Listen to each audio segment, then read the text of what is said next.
Yes A2 Praneeth రావు వచ్చావు నాగేష్. ఇందాక మీరు చెప్తూ ఉన్నారు ఈయన సిరిసిల్లలో అరెస్ట్ చేశారు కదా, అంటే సిరిసిల్లలో ఉన్నారా లేదా సిరిసిల్లలో ప్రస్తుతం డ్యూటీ చేస్తున్నారా? ప్రస్తుతం తన లూప్ లైన్లో పనిచేస్తున్నాడు.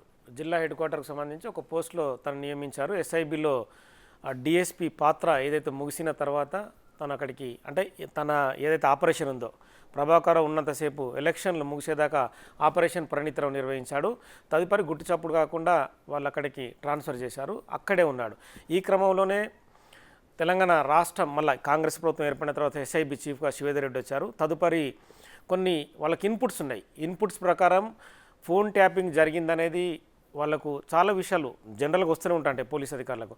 వాళ్ళ ఫోన్లు కూడా ట్యాప్ అయినాయి కాబట్టి ఆ కోణంలో దర్యాప్తు చేశారు. ఆ క్రమంలో ప్రణీత్ రావు అనే వ్యక్తి కింగ్ పిన్గా అందులో బయటపడ్డాడు. కింగ్ పిన్ మీన్స్ ప్రణీత్ రావు చాలా టెక్నికల్గా ఇప్పుడు ఈ డివైస్ తెప్పించడంలో, రవిపాల్ని పెట్టడంలో కావచ్చు, ప్రభాకర్ రావుకి బ్యాక్ ఎండ్ నుండి వీళ్ళ ఫోన్ ట్యాప్ చేద్దాం, వీళ్ళది చేద్దాం, సినీ ప్రముఖులది, పారిశ్రామికవేత్తలు చేద్దామన్న యాంగిల్లో ప్రణీత్ రావు వ్యవహరించాడు. ప్రణీత్ రావుకి ఎంత పెద్ద అధికారులైనా లెక్కనే లేదు, తనకి ఎవరినైనా కూడా వాళ్ళని కేర్లెస్గా ప్రవర్తించాడు. ఎందుకంటే తనకు ప్రభుత్వం అండ ఉంది కాబట్టి ఆ క్రమంలోనే ఒక వార్ రూమ్ని ఎస్ఐబిలను ఏర్పాటు చేశాడు.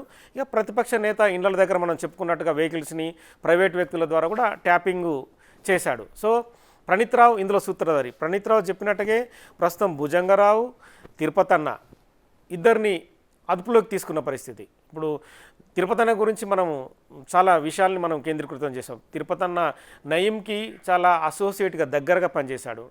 తను నయీం భువనగిరిలో వినాయక విగ్రహాన్ని ఏర్పాటు చేసి దర్శనం చేసుకుని పక్కనే ఉన్నాడు తిరుపతి అన్న. తను చూస్తేనే కొంచెం, అంటే తన హావాభావాలు చూస్తేనే వెరైటీగా కనిపిస్తుంటాయి. తను కొంచెం భయానకంగానే ఉంటాడు. అతని క్రిమినల్ బ్యాక్గ్రౌండే. సంగారెడ్డి డిఎస్పీగా కంటే ముందు అక్కడ పనిచేశాడు. అక్కడ ఒక వ్యక్తి ఆత్మహత్య కూడా 2007లో ఆత్మహత్య కూడా కారణమయ్యాడు. ఆ కేసు మాఫీ చేసుకోవడం కోసం రీసెంట్గా సంగారెడ్డి డిఎస్పీగా జాయిన్ అయ్యి ఆ కేసును తనే మాఫీ చేసుకున్నాడు. తనకి మీరు మాట్లాడేది రాధాకృష్ణ గురించి, తిరుపతి అన్న గురించి. తిరుపతి అన్న ఓకే, నేనేది ప్రస్తుతం A2 గురించి ఒకసారి. ప్రణీత్ రావు అనే వ్యక్తి, ప్రణీత్ రావు సేమ్ కేసీఆర్ కమ్యూనిటీకి సంబంధించిన వ్యక్తేనా? ఖచ్చితంగా కమ్యూనిటీకి సంబంధించిన వ్యక్తి.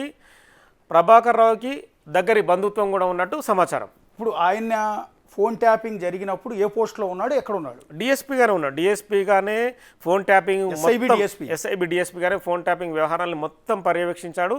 తదుపరి గవర్నమెంట్ మారుతుందన్న కొంత స్మెల్ వాళ్ళకి వచ్చిన తర్వాత ప్రణీత్ రావుని ఆటోమేటిక్గా సిరిసిల్లకి బదిలీ చేశారు. ఆ సిరిసిల్లలోనే అతను లూప్ లైన్లో ఉండగానే ప్రస్తుతం అరెస్ట్ చేసిన పరిస్థితి పంజగుట్ట పోలీసులు. ఈయన అరెస్ట్ తర్వాతే ఫోన్ ట్యాపింగ్లో రోజువారీ ఇన్ఫర్మేషన్ అంతా కూడా ప్రతిదీ వస్తుంది. ఎందుకంటే తను ఇచ్చిన కన్ఫెషన్ రిపోర్టే కీలకం అవుతుంది. ఎవరెవరు ఏ విధంగా ట్యాప్ చేసాం అన్ని విషయాలు మొత్తం కన్ఫెషన్ లో చెప్పేస్తున్నాడు. అప్రూవర్గా మారలేదు. ప్రస్తుతం అయితే A2గానే ఉన్నాడు. ఇన్వెస్టిగేషన్లో ఉంది ప్రస్తుతం. ఎందుకంటే ఎఫ్ఐఆర్ ఎప్పటికప్పుడు ఆల్టర్ అవుతుంది. ఆల్టర్ అవుట్ మీన్స్ అంటే ఇందులో కీలకమైన వ్యక్తులు వస్తున్న కొద్దీ ప్రభాకర్ రావు A1గా మారిపోయాడు. A2గా ఫస్ట్ A1గా ప్రణీత్ రావు ఉండేవాడు. ఈ కేసులో కీలకంగా వ్యవహరించిన వ్యక్తి, బ్యాక్గ్రౌండ్లో ఉన్న వ్యక్తి ప్రభాకర్ రావు కాబట్టి ప్రభాకర్ రావు ముందుకు వచ్చాడు.